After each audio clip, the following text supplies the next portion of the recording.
আচ্ছা নমস্কার, mixed two মিডিয়ায় তোমাদের প্রত্যেককে স্বাগত। আজকে এই ভিডিওর মাধ্যমে তোমাদের আমি স্পষ্টভাবে কিছু বিষয় শেয়ার করব, অর্থাৎ 2011 সালের পরবর্তী সময়ে ইস্যু হওয়া কাস্ট সার্টিফিকেট, অর্থাৎ এসসি এসটি ওবিসি সার্টিফিকেট যাদের আছে তাদের কিন্তু নতুন নিয়ম কিছু পাবলিশড হয়েছে এবং সেই এসসি এসটি ওবিসি সার্টিফিকেটগুলো এখন বিডিও অফিস সেখানেও ভেরিফিকেশান হচ্ছে এবং এসডিও অফিস সেখানেও কিন্তু ভেরিফিকেশান হচ্ছে। তো এই ভেরিফিকেশান কারা কোথায় করবে বা তাদের কি কি ডকুমেন্টস লাগবে ভেরিফিকেশান করতে বা ভেরিফিকেশান করার জন্য অ্যাপ্লিকেশান কিভাবে করবে বা অ্যাপ্লিকেশানের ফরম্যাটটা কীরকম হবে, ডিটেলস কিন্তু আজকে এই ভিডিওর মাধ্যমে তোমাদের শেয়ার করবো। অবশ্যই ফার্স্ট টাইম তোমরা যারা থাকবে অবশ্যই চ্যানেলটা সাবস্ক্রাইব করবে আর ভিডিওটা একটু শেয়ার করবে। দেখো প্রথমেই বলি যে আজকে এই যে বিডিও অফিসের একটা নোটিশ, আমি নিজেই বিডিও অফিসে গিয়েছিলাম, তো সেই বিডিও অফিস থেকে নিজে আমি এই তথ্যগুলো সংগ্রহ করে আনলাম। তো দেখো প্রথমে হচ্ছে এই যে বিডিও অফিসের দেয়ালে যে এসসি এসটি ডিপার্টমেন্টের, হ্যাঁ সেখানে এই যে দেয়ালে ছিল কি 2011 সালের পরে ইস্যু হওয়া কাস্ট সার্টিফিকেট থাকলে করণীয় কি কি করতে হবে। তা এর সাথে বলে রাখি তোমাদের কিন্তু কিছু নতুন নিয়ম আসে, অর্থাৎ ডকুমেন্টসের বিষয়ে, সেটা কিন্তু অত্যন্ত গুরুত্বপূর্ণ।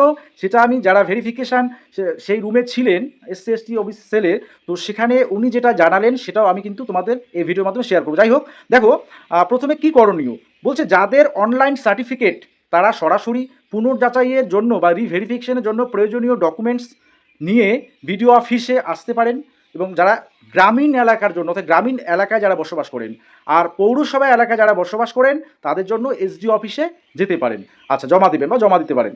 অ্যাপ্লিকেশান ফরম্যাট 1, অ্যাপ্লিকেশান একটা ফরম্যাট আছে ফরম্যাট 1, সেটা আমি তোমাদের সে বিষয়ে বলবো।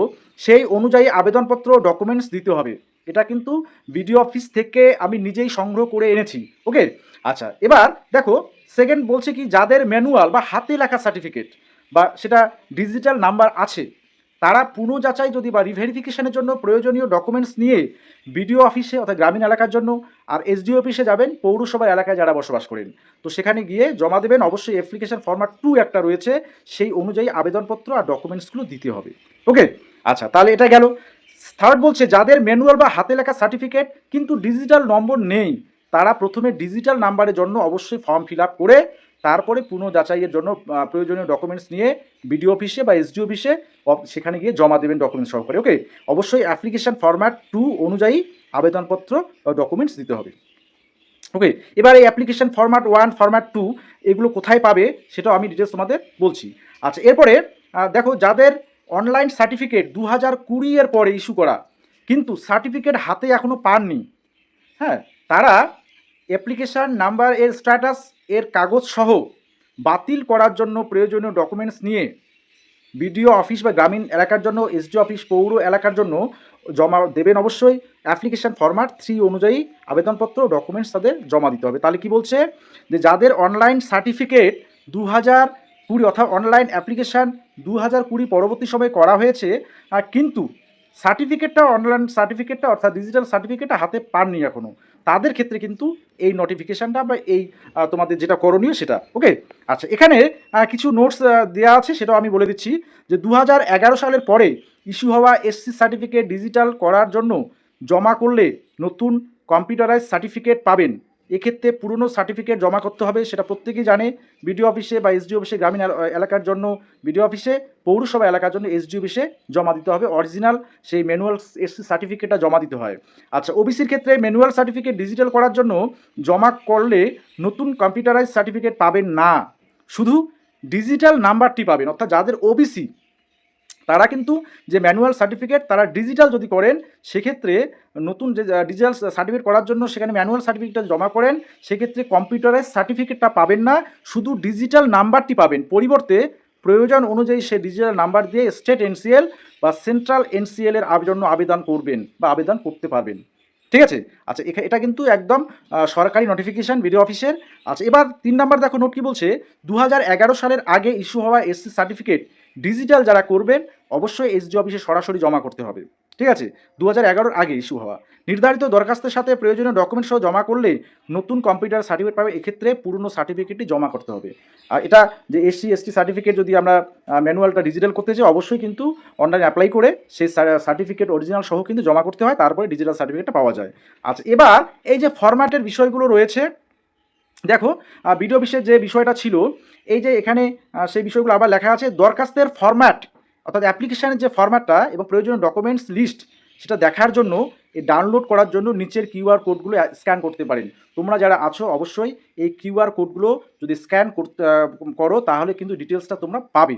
ঠিক আছে, এটা একটা বিডিও অফিস থেকে কিন্তু কালেক্ট করা এবং আমি নিজেই সেখান থেকে কালেক্ট করেছি। ওকে, আচ্ছা, এখানে application format 1, application format 2, application format 3, অর্থাৎ 3 ধরনের অ্যাপ্লিকেশান ফরম্যাট কিন্তু এখানে অর্থাৎ স্ক্যান করলে সেটা পাওয়া যাবে এবং তার সাথে কী কী ডকুমেন্টস লাগবে সেটাও পাওয়া যাবে। আচ্ছা, এবার ডকুমেন্টসের বিষয়গুলো আমি ডিটেলস সেখানে বলে দিই যে কী কী ডকুমেন্টস লাগবে। সো সেটা আমি কালেক্ট করেছি।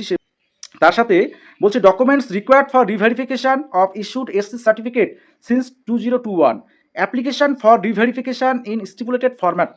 তাহলে অ্যাপ্লিকেশান ফরম্যাটটা লাগবে কোনটা? অ্যাপ্লিকেশান ফরম্যাট 2টা লাগবে। ওকে, আচ্ছা, যার ক্ষেত্রে যেটা প্রযোজ্য। আচ্ছা, xerox of voter card, voter কার্ডের xerox, Aadhaar card, caste certificate, voter list 2026 of the applicant. অর্থাৎ in case of SC candidate the original manual certificate must be submitted. Original manual certificate অবশ্যই সাবমিট করতে হবে। অর্থাৎ যাদের ভোট হয়েছে সেই voter কার্ডের জেরক্স লাগছে, আধার কার্ডের জেরক্স, কাস্ট সার্টিফিকেটের জেরক্স তো লাগছে, বা কাস্ট সার্টিফিকেটটা অরিজিনাল ম্যানুয়াল হলে, ঠিক আছে। আর ভোটার লিস্টে 2026-এ নাম আছে কিনা সেই যেই পৃষ্ঠায় রয়েছে সেই ভোটার লিস্টে সেই পেজটা জেরক্স করে কিন্তু দিতে হবে। ওকে, আচ্ছা, অনলাইন ফর্ম ফর ডিজিটাইজেশান, অর্থাৎ ডিজিটাল যদি করা না থাকে তাহলে অনলাইনে যে অ্যাপ্লিকেশান করতে হয় বা acknowledgement slip of digital number সেটা কিন্তু জমা নিচ্ছে সেখানে এবং সেখানে রিসিভ করেও কিন্তু দিচ্ছে। আচ্ছা, জেরক্স কপি চানার বলছে voter card, death certificate in case of ডেথের ক্ষেত্রে, voter list 2026 father and mother, অর্থাৎ বাবা এবং মায়ের ভোটার কার্ডের জেরক্স সেটাও কিন্তু চেয়েছে। আচ্ছা, reference certificate must be issued before on 31/12/2010, অর্থাৎ 2010-এর আগে ইস্যু হওয়া সার্টিফিকেট রেফারেন্স হিসাবে তোমরা যারা দিয়েছিলে, হ্যাঁ, অর্থাৎ তোমরা সেকেন্ড জেনারেশনে যারা এই তোমাদের এসসি এসটি ওবিসি সার্টিফিকেট তৈরি করেছিলে, তাহলে অবশ্যই 2010-এর আগের যদি সেই সার্টিফিকেট কারো রেফারেন্স হিসেবে দিয়ে থাকো তাহলে সেটা কিন্তু অবশ্যই দিতে হবে। ওকে, আচ্ছা, এবার এই বিষয়টা আমি একটু ক্লিয়ার করে দেই যে যদি কারো এমন হয় যে তুমি 2020-তে বা 2022 সালে সার্টিফিকেটটা পেয়েছো, ঠিক আছে, ইস্যু করা, এবার তুমি দেখা গেল তোমার দিদির বা দাদার একটা সার্টিফিকেট রেফারেন্স হিসেবে ব্যবহার করেছো এবং সেটা 2011-র পরবর্তী সময় সেটাও, তাহলে কী করতে হবে? সেই তোমার দিদি বা দাদা যার রেফারেন্স দিয়ে এই সার্টিফিকেটটা ইস্যু করিয়েছে নিজের, সেই রেফারেন্স সার্টিফিকেটটা কিন্তু দরকার হবে এক্ষেত্রে। ওকে, আচ্ছা, এবার দেখো এই জিনিসটা ফ্যামিলিটি, অর্থাৎ তোমাদের যে বংশ তালিকা যেটাকে বলে ভোটার আধার ইস পার্সন, তুমি যে বংশ তালিকাটা দেবে বা ফ্যামিলি ট্রি, সেটা দিয়ে প্রত্যেকটা মেম্বারের ভোটার এবং আধার প্রত্যেকটা মেম্বারের জেরক্স কপি লাগবে। ওকে, আচ্ছা, যদি ফার্স্ট জেনারেশন হয় ইস্যু করা হয় তারপরে বা আফটার 2011 অর্থাৎ 2011 সালের 1 জানুয়ারি পরবর্তী সময়ে সেই যদি ফার্স্ট জেনারেশনে কেউ সার্টিফিকেট তৈরি করে, সেক্ষেত্রে দেখো এসসিদের জন্য 1950 সালের ল্যান্ড প্রুফ অথবা যে কোনো গভর্নমেন্ট সে ডকুমেন্টস সেটা যেমন দরকার আছে। পাশাপাশি সিটিজেনশিপ সার্টিফিকেট, অর্থাৎ 1971 migrant citizen or any government ID proof issued by before 1971। আচ্ছা, ল্যান্ড প্রুফ বিফোর 1993 ফর ওবিসিদের জন্য দেখো এই বিষয়টা কিন্তু নতুন আসছে, চেঞ্জ হয়ে যাচ্ছে। দেখো এখানে এই যে any government ID proof issued before 1971, এটা কিন্তু আগে ছিল না, এটা কিন্তু এসসিদের জন্য এখন এসছে, ঠিক আছে, নতুন কিন্তু চেঞ্জ হয়েছে, অর্থাৎ ডকুমেন্টসের লিস্টে এটা কিন্তু আগে ছিল না। তোমাদের এই যে 1950 সালের আগের জমির কোনো কাগজ বা জমির কোনো প্রুফ, ল্যান্ড প্রুফ বা অন্যান্য কোনো গভর্নমেন্ট যদি ডকুমেন্টস থাকতো তাহলে সেটা ছিল, কিন্তু এই যে বি নাম্বার আর সি নাম্বার অপশানে যেটা ছিল সেটা এসসিদের ক্ষেত্রে ছিল না, এটা কিন্তু অ্যাড হয়েছে। ওকে, আচ্ছা, ল্যান্ড প্রুফ আছে ওবিসিদের ক্ষেত্রে 1993 সালের এই যে ডেটটা রয়েছে তার আগে। Self declaration of applicant father and mother, এবার অ্যাপ্লিক্যান্ট তাদের সেলফ ডিক্লারেশন প্রত্যেকে লাগবে, ফাদার মাদার, হ্যাঁ, সবারই। বিডিও অফিস বা বিডিও আর SDO income of father and mother's name if the father is deceased. Okay, in case where both parents are deceased, a certificate issued by Pradhan or chairperson certifying the profession or employment status of the deceased parents must be submitted. সেক্ষেত্রে তোমাদের, অর্থাৎ কারো যদি বাবা মা দুজনেই যদি মৃত্যু হয় তাহলে সেক্ষেত্রে অবশ্যই সেই গ্রাম প্রধান বা পৌরসভার ক্ষেত্রে পৌরসভার যে পৌরপতি ওনার সার্টিফাইড একটা সার্টিফিকেট লাগবে, সেটা হচ্ছে অবশ্যই ওনার বাবা মা কী করতেন, হ্যাঁ, সেই বিষয়ে। ওকে, আচ্ছা, এই বিষয়গুলো তোমাদের কিন্তু লাগছে নতুন করে, অর্থাৎ এসডি অফিস বিডিও অফিসে দু জায়গায় কিন্তু এখন এসসি এসটি ওবিসি সার্টিফিকেটের রিভেরিফিকেশান পদ্ধতিগুলো হচ্ছে, ঠিক আছে, ও ইতিমধ্যে শুরু হয়ে গিয়েছে। তোমরা অবশ্যই সেই এই যে ডিটেলসগুলো নিয়ে গিয়ে তোমাদের সার্টিফিকেটগুলো রিভেরিফিকেশান করিয়ে আনবে। এবং যদি তোমরা রিভেরিফিকেশান করিয়ে না আনো, তাহলে দেখা গেল কিছুদিন পরে যখন রিভেরিফিকেশান এই যে প্রসেসটা সেটা যখন স্টপ হয়ে যাবে, তখন তোমার যদি সার্টিফিকেট রিলেটেড কোনো সমস্যা হয় বা কোথাও কাজে লাগে, তোমার যদি সার্টিফিকেট রিভেরিফিকেশন করা না হয়ে থাকে, সেক্ষেত্রে কিন্তু অনেক ঝামেলা হতে পারে। তাই সবার আগে অবশ্যই তোমরা কিন্তু তোমাদের কাস্ট সার্টিফিকেটগুলো রিভেরিফাই করাবে।